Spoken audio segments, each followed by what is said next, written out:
ভাইয়েরা, আমাকে সবাই চাপ দিচ্ছে, কেউ বলে ভাই শেষ করেন, কেউ বলে চাচা শেষ করেন।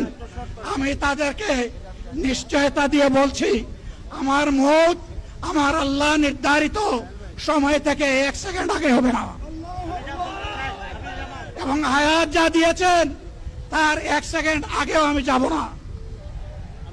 অতএব মহান আল্লাহর কাছে আবারও তৌফিক চাই।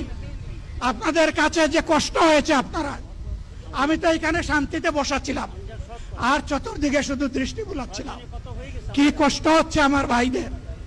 প্রিয় ভাইরা, এই কষ্ট আল্লাহর জন্য। এই কষ্ট কার জন্য? ইনশাআল্লাহ আল্লাহ তাআলা আপনাদেরকে তার উপযুক্ত যা দুনিয়ায় দিবেন, আখিরাতে দিবেন। আপনাদের এই ত্যাগের বিনিময়ে নতুন বাংলাদেশ আমরা পেয়ে যাব।